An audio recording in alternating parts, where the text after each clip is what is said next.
Ahí está el tema en la pantalla y es una de la gracia de Dios, eso es lo que estamos hablando, es una consejería de discipulado. Acuérdense, el cristianismo, el discipulado cristiano es la mejor consejería que existe en el mundo.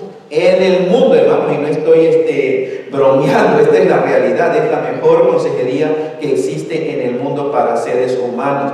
Repasando, hablamos de que la justicia es cuando Dios nos da lo que merecemos. Misericordia es cuando Dios no nos da lo que bien merecemos. Pero la gracia de Dios es cuando Dios nos da lo que no merecemos. Y eso es lo que vamos a hablar, estamos hablando en todas estas conferencias.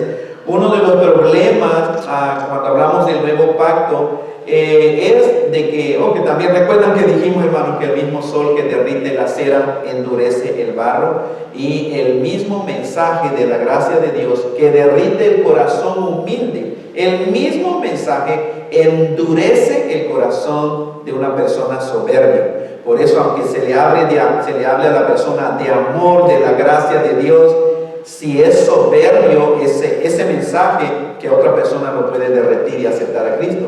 El mismo mensaje hace que ese corazón se ponga más duro, pero depende de la actitud del que está recibiéndolo.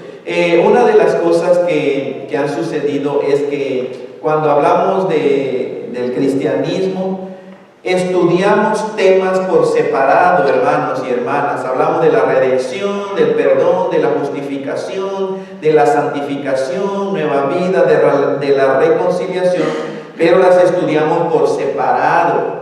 Y después no sabemos cómo encajan en el cuadro grande. Y ahí hablamos, ¿qué dice la Biblia del perdón? ¿O qué dice la Biblia de la reconciliación, de la justificación? Y después decimos, ¿y ahora esta pieza qué? Como un rompecabezas, ¿entiende? Un rompecabezas tiene el cuadro grande.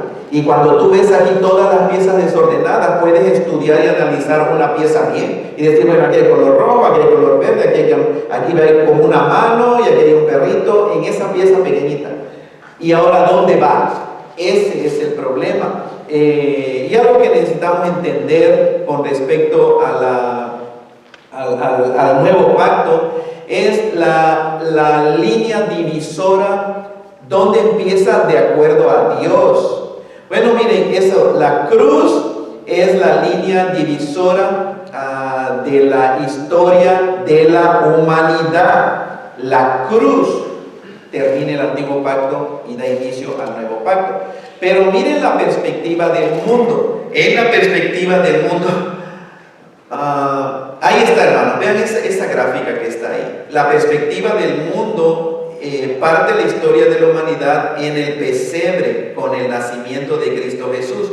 Por eso, antes de la venida de Cristo, los años vienen disminuyendo así y llega el nacimiento de Cristo Jesús y empezaron la humanidad, la perspectiva del mundo, se comenzaron a contar los años nuevamente. Por eso es que estamos en el año 2019, después de Cristo, pero no de la muerte de Cristo. Es después de la cruz después del nacimiento de Cristo Jesús. Así es como el mundo ha dividido. Y nosotros los cristianos caemos en el mismo error, hermanos, porque la perspectiva de Dios, vean, el antiguo pacto y el nuevo pacto, la historia se parte con la cruz de Cristo Jesús. Pongamos atención, porque eso es de vital importancia cuando vamos a estudiar la Biblia, la palabra de Dios. Entonces, hablando de un Nuevo Testamento, todos, bueno, no sé si todos, pero la Biblia tiene dos partes grandes, principales. Se conoce como el Antiguo Testamento, que va desde el primer libro de Génesis hasta el último libro, que es el profeta Malaquías. Antiguo Testamento. Los judíos no le llaman Antiguo Testamento porque ellos nada más tienen las escrituras hebreas. Para ellos no le podemos hablar de testamento, sino sí de las escrituras hebreas. Ahora, algo que está sucediendo, hermanos, y a nosotros los cristianos, es cuando venimos a lo que se conoce como el Nuevo Testamento. Y empieza en Mateo, empezamos con Mateo, pero adivinen qué, empieza hablando del nacimiento de Jesucristo. Entonces los cristianos pensamos que como aquí los editores de esta Biblia nos pusieron Nuevo Testamento, asumimos que toda la enseñanza de Cristo Jesús después de su nacimiento es Nuevo Testamento y es para nosotros los cristianos, y tratamos de vivir bajo ese supuestamente Nuevo Testamento. El problema es que la cruz es lo que divide el antiguo pacto del nuevo pacto, no es el nacimiento de Cristo Jesús. Entonces, para mí, hermanos, cuando comprendí esto, pues honestamente parece como que me hubieran puesto a escribir la Biblia, porque entonces empecé a verla, ahora entiendo. Pero entonces vámonos a la escritura. Cuando se hace un testamento entra en vigor solamente cuando muere el testador. La persona tiene que morir. Hebreos 9:16, porque donde hay testamento es necesario que intervenga, ¿qué cosa? Muerte del testador. De modo que si tú haces un testamento y a tu hijo le heredas la casa, y tu hijo ya sabe que está en el testamento con la herencia de la casa, pero antes de morir tú haces otro testamento y le quitas a tu hijo la casa y se la das a tu hija. Bueno, tu hijo puede venir con su viejo testamento y decir al abogado o al juez: mire, a mí mi papá me dejó la casa, aquí está la fecha y todo firmado. Pero el juez te va a decir: esa casa no te pertenece, porque en el último testamento tu papá no te dejó a ti la casa, se la dejó a tu hija. ¿Cuál es el que vale? El último testamento. Y entonces la persona necesita morir. Hebreos 9:17, porque el testamento con la muerte se ratifica, se confirma, pero no es válido entre tanto que el testador vive, hermanos. Ahora, sabemos que muchos de la palabra de Dios dice que el Señor es el mismo ayer, hoy y por los siglos. Y a veces agarramos ese versículo para decir que toda la Biblia es lo mismo, sin hacer una diferencia entre el antiguo pacto y el nuevo pacto. Es verdad que el Señor es el mismo ayer, hoy y por los siglos, en el sentido de que Él sigue siendo Dios, el Dios Todopoderoso. Pero la manera en que Dios se relaciona con la raza humana ya cambió y dio algo nuevo, un inicio a algo nuevo, que es el Nuevo Testamento. Bajo el Nuevo Testamento, sin el derramamiento de sangre o sin un sacrificio, no hay perdón de pecados. Vean Hebreos 9:18, dice: de donde aún el primer pacto, Antiguo Testamento, instituido sin sangre, fue instituido sin sangre, porque habiendo anunciado Moisés todos los mandamientos de la ley a todo el pueblo, tomó la sangre de los becerros, los machos cabríos, con agua, lana escarlata y sopo, y roció el mismo libro, hermano, de los mandamientos, y también a todo el pueblo. Y esto fue lo que iba diciendo Moisés cuando iba haciendo tal derramamiento de sangre, hermano. Dice: esta es la sangre del pacto que Dios les ha mandado. Y además de esto, roció también con la sangre el tabernáculo y todos los vasos del ministerio. 9:22, y casi todo es purificado según la ley con sangre.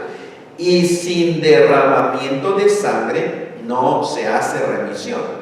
No puede haber perdón de pecado. Entonces, gracias al Señor, hace 2000 años ya hubo derramamiento de sangre, y fue la sangre de Cristo Jesús, y por eso ahora existe perdón de pecados para toda la humanidad. Un nuevo pacto, hermanos, dio inicio. ¿Y por qué? Hay una razón acerca de por qué Dios estableció o dio inicio a un nuevo pacto. Porque vean lo que dice la palabra de Dios: porque si aquel primero, una vez más, Antiguo Testamento, Antiguo Pacto, si aquel primero hubiera sido sin defecto, ciertamente no se hubiera procurado lugar para el segundo, porque reprendiéndoles, dice, ahora, reprendiéndoles, ¿a quién? Dios, a la gente.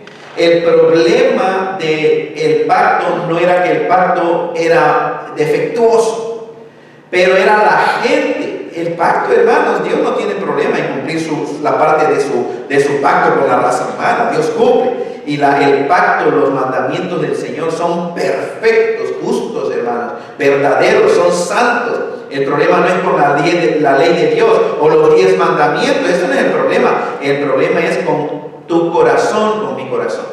Con el corazón del ser humano que no puede cumplir la ley del Señor de una manera perfecta desde que nace hasta que muere. La Nueva Versión Internacional, ese mismo versículo dice: efectivamente, si ese primer pacto hubiera sido perfecto, no habría lugar para un segundo pacto. Pero Dios, reprochándole sus defectos, dijo: el problema es el corazón del ser humano, no Dios. La declaración del Señor, vamos a ver, hermano, de un nuevo pacto. Vean, Hebreos 8:8b dice: he aquí vienen días, dice el Señor. Y esto fue dicho, hermanos, en el Antiguo Testamento. Dice: en que estableceré con la casa de Israel y la casa de Judá un nuevo pacto, no como el pacto que hice con sus padres. Antiguo Testamento, hermanos. Las 12 tribus de Israel, Moisés, entiende, no voy a hacer, dice, el día que, no como aquel pacto que hice con sus padres, el día que lo tomé de la mano para sacarlos de la tierra de Egipto, porque ellos no permanecieron en mi pacto, y yo me desentendí de ellos, dice el Señor, una vez más. El problema es el ser humano, Hebreos 8:10, por lo cual este es el pacto que haré con la casa de Israel después de aquellos días, dice el Señor.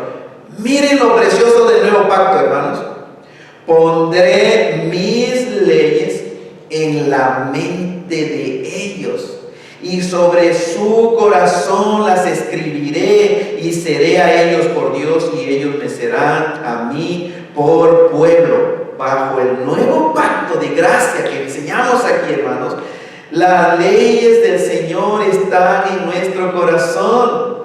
Ya no más es leyes de piedra o leyes que tenemos que ir a ver qué cosa dice aquí Dios, no lo tengo que hacer. No, así no se vive la vida cristiana bajo el nuevo pacto. Así es como muchos cristianos tristemente la tratan de vivir.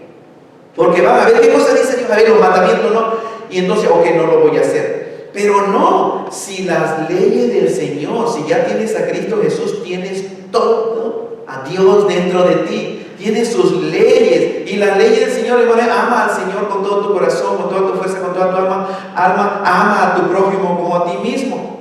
No tenemos que andar con los 10 mandamientos pegándolos en el refrigerador para recordarnos que a Dios no le agrada que matemos. Si vive Cristo dentro de tu corazón, ¿realmente crees que es bueno simplemente matar a cualquiera, adulterar? No, bajo el nuevo pacto las leyes del Señor ya están dentro de nosotros.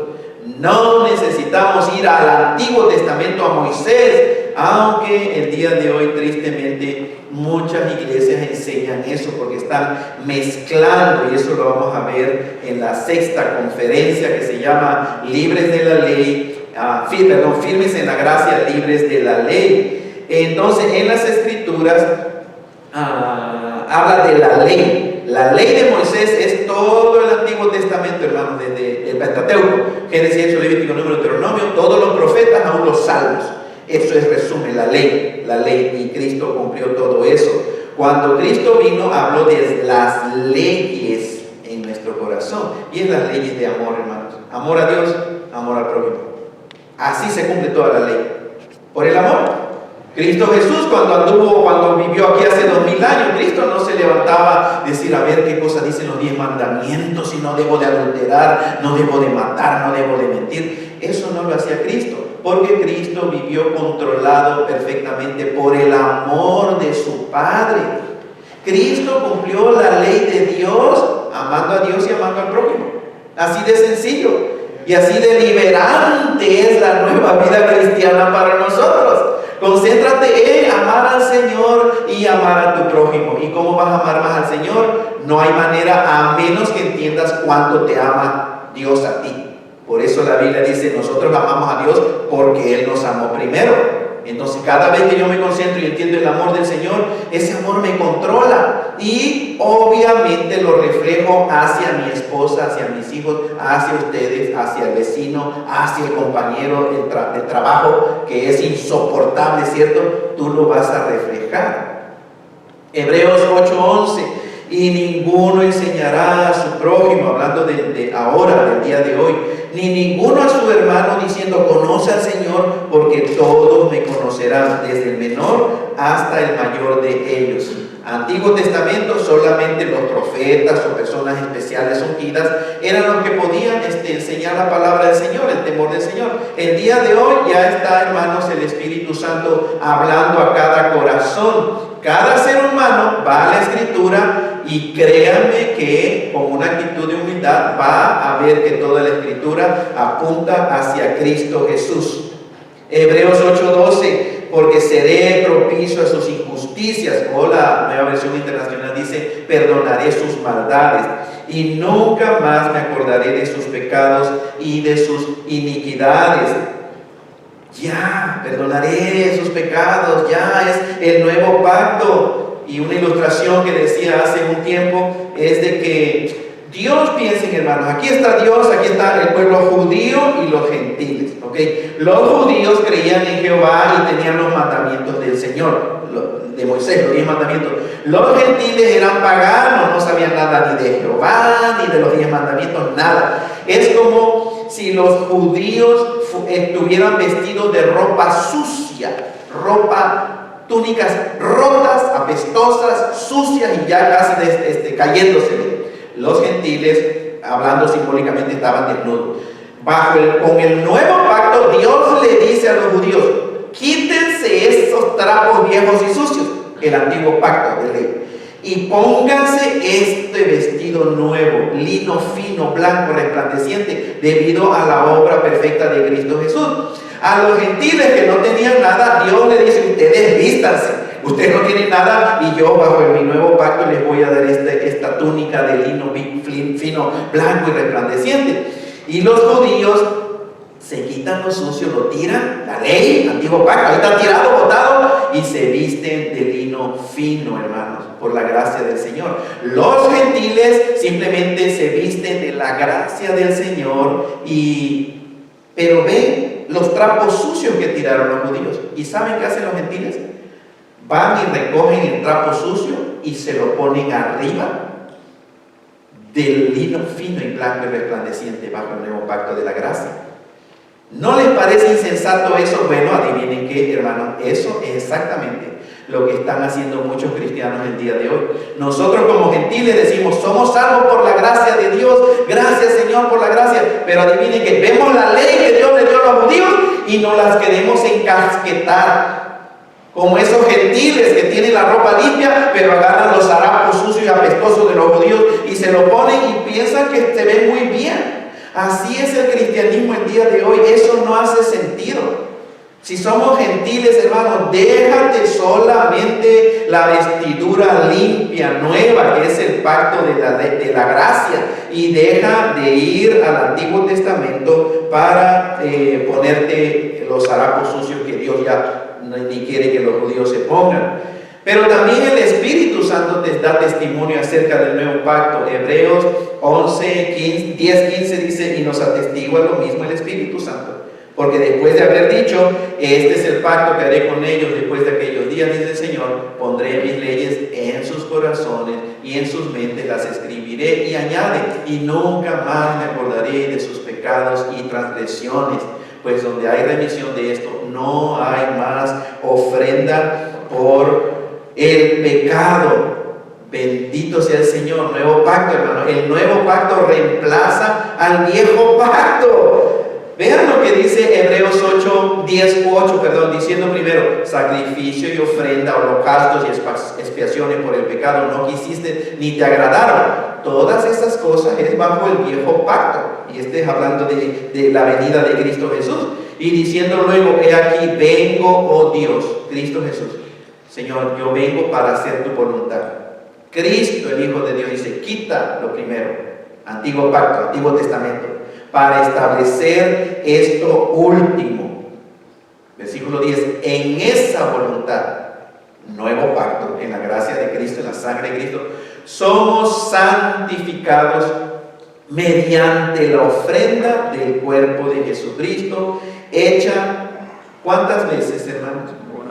Una sola vez, una vez para siempre. En esa voluntad hemos sido santificados,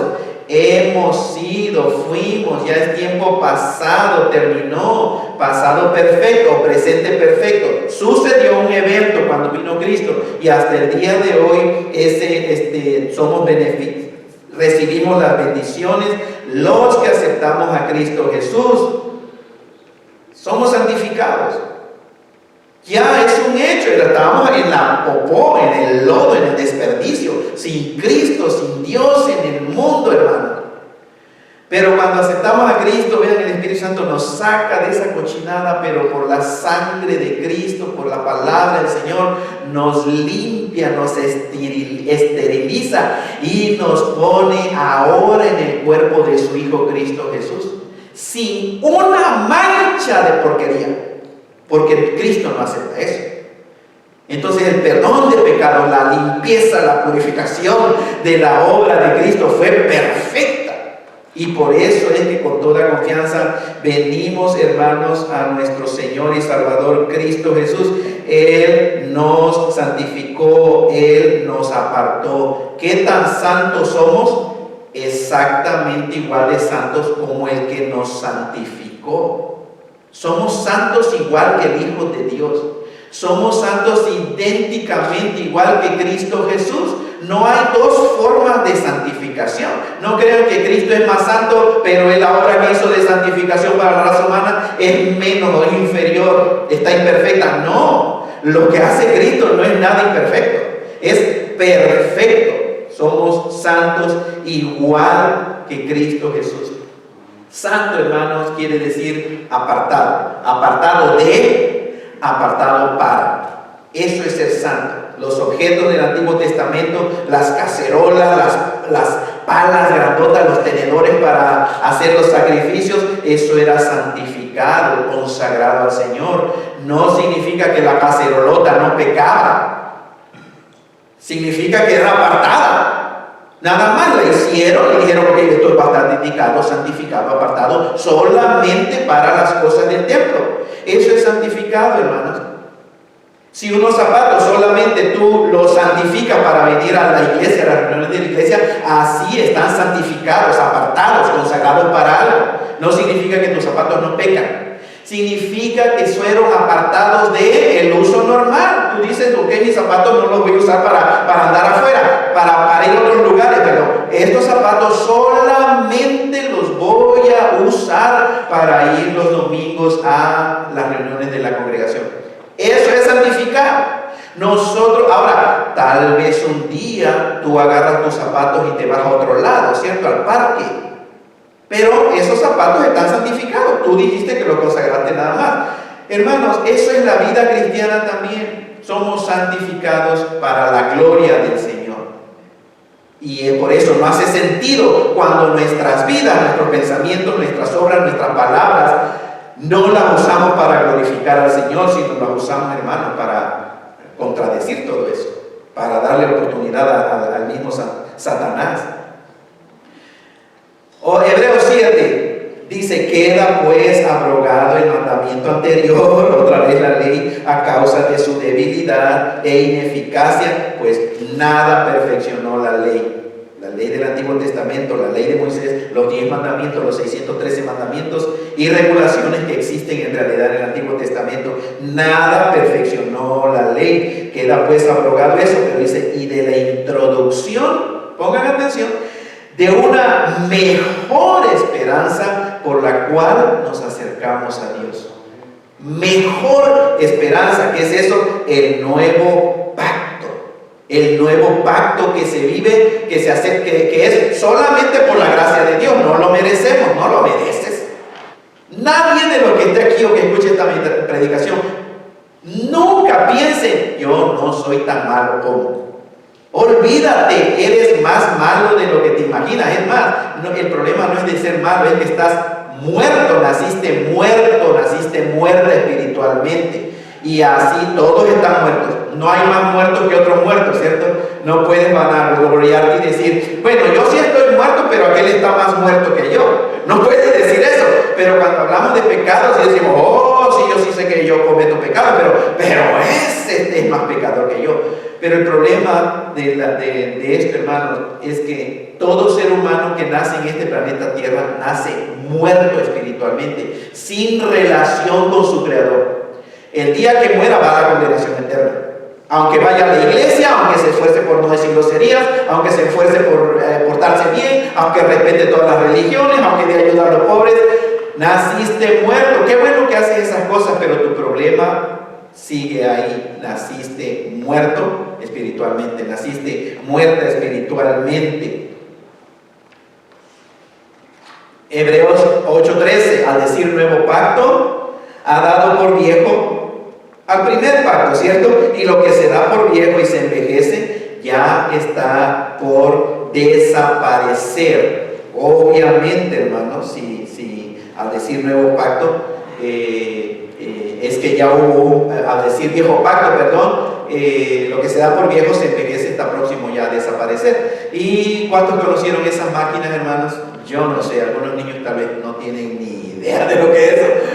Fue una máquina de escribir, tuvo su tiempo de florecimiento, sirvió absolutamente, tuvo su función, pero el día de hoy ya existe, hermanos, unas tabletas, es más, el teléfono ya es una supercomputadora. ¿Quién en su sentido, hermano, va a preferir seguir escribiendo correspondencias con la máquina vieja de escribir? ¿Quién?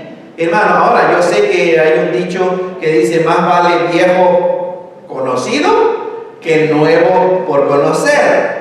Bueno, hermano, así no debe de ser la vida cristiana. Lo nuevo es mejor. Lo nuevo, vean, lo nuevo no te ayuda a no esforzarte tanto, te ayuda a corregir errores. De hecho, la misma computadora te corrige los errores, ¿cierto?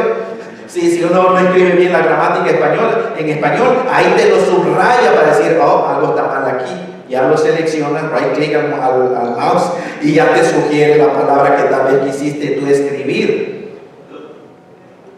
Un nuevo sacerdocio, bajo el nuevo pacto existe un nuevo sacerdocio y el nuevo sacerdocio reemplaza obviamente al viejo sacerdocio. Hebreos 7:11, si pues la perfección fuera por el sacerdocio levítico, Antiguo Testamento, porque bajo él recibe el pueblo la ley, ¿qué necesidad habría aún de que se levantase otro sacerdote según el orden de Melquisedec y que no fuese llamado según el orden de Aarón?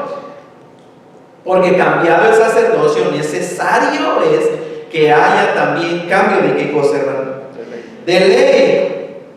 El nuevo pacto, un sacerdocio superior, representando un pacto superior. Hebreos 8:6, pero ahora tanto mejor ministerio es el suyo que el de Cristo Jesús, cuanto es mediador de un mejor pacto, establecido sobre mejores promesas. ¿Qué prefieres, hermano? ¿El viejo pacto o el mejor pacto? Sentido común. ¿Qué prefieres? ¿Las viejas promesas o las mejores promesas que las viejas que se hicieron? Sentido común, hermanos y hermanas. Es el nuevo pacto.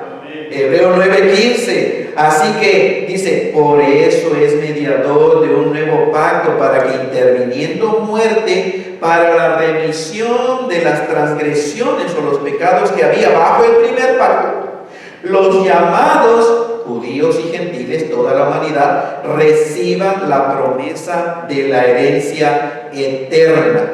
Notemos, hermanos, transgresiones bajo el primer pacto.